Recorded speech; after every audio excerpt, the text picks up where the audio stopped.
What's going on, everybody? Hope you're having a great day. I wanted to bring a little something to you that kind of grabbed my attention. If you're watching the news, anything that's kind of going on with the military in the last few weeks, you've seen a lot of officers, general officers that are either relieved of command, which means fired, or being suspended for investigations, which is very, very unheard of that this many happens this close. Now maybe it's the reporting's more accurate now, and the DoD is being much more proactive in announcing this out loud versus the old days. But one that kind of sprung a lot of attention was the commander of the AMC, which is the Army Material Command. Now within the Army, there's only four total commands. You have Force Com, which does all your war fighting. You have Army Futures Command, which is in charge of everything that the Army is going to do in the future: equipment, weapons, clothing, how we train, all that kind of stuff. You have Army Material Command, which is what this general was in charge of. Army Material Command does basically what it sounds like. They supply all the logistics for the entire Army across the globe. They also support the directives of the Army Chief of Staff and the Secretary of Defense for the Army, obviously, right? So the suspension of a four-star general is super, super rare. I cannot remember last time a four-star was actually, suspended for something. Now, what this general is actually accused of is pretty concerning if you look at it as a whole entire picture for the military. But we're going to just kind of sit in and really focus in on the Army specifically. So the Army, as reported, it's about a week ago, that the Department of Defense learned that the General Charles Hamilton is his name, who allegedly lobbied on behalf of a female lieutenant colonel, was also recommended for investigation by the Defense Department's Inspector General, Lieutenant General Chris Moynihan. So the IG is kind of like your internal affairs in other companies, or your HR kind of. They're the ones that soldiers can go to without repercussion from their command to say, hey, I'm being done wrong, or something happened to me and I don't feel comfortable telling it to my command. What they also do is they take an outside look into a unit, into a command, or into a situation to kind of give the outside look, right? So here we go. Secretary of Army Christine Wormuth became aware of a credible allegation against General Charles Hamilton, commanding general of Army Material Command, that he interfered with the Army's command assessment program process last fall. What that is the Army command assessment program is once you make lieutenant colonel, you go before a board and you have to do a physical test, a mental health test. You get interviewed by a psychologist, and then you sit before a blind panel of 5 members.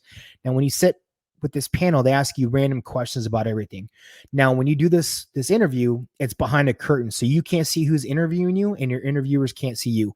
They know who you are, they have your file, but they're going to ask you questions.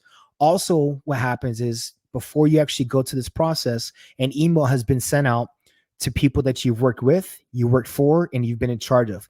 And what they're supposed to do is they're supposed to give feedback like, hey, this person was a great leader, or hey, this person was horrible, or hey, this happened, whatever happened. When you send this feedback back in, it's supposed to be anonymous. It's not supposed to be known to anybody who sent in what and what they said.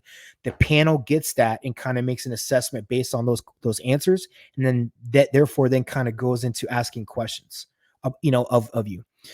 So what this article says is that General Hamilton allegedly contacted members of the panel on the woman's behalf to try and pressure them to sign off on promoting her to a battalion commander position.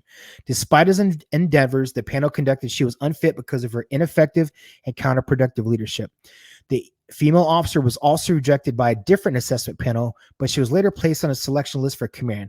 However, she has since been removed as a candidate and will need to recompete next year.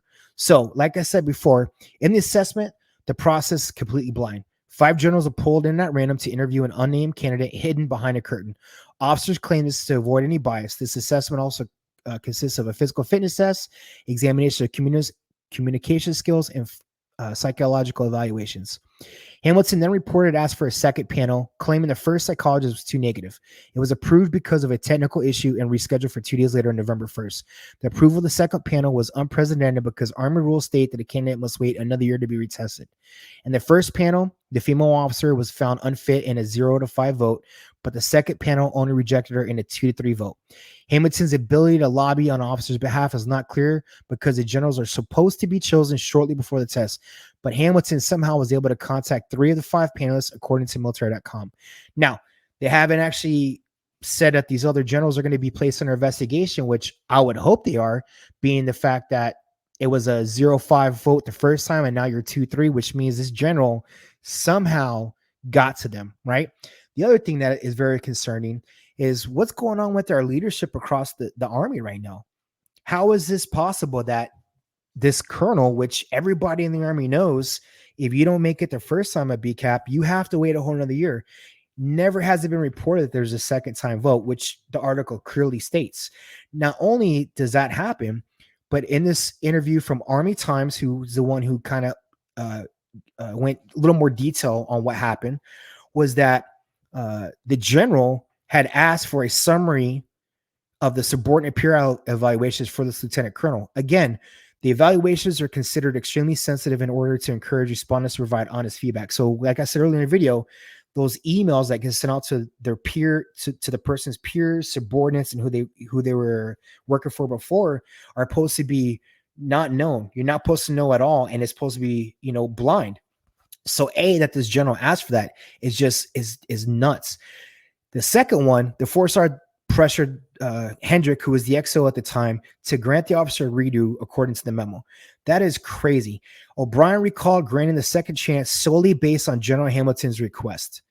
That's unheard of. Now, again, I ask you, how is this fair to other lieutenant colonels that go before a board, A? And B, how fair would that be to the soldiers that this lieutenant colonel could have been placed in charge of?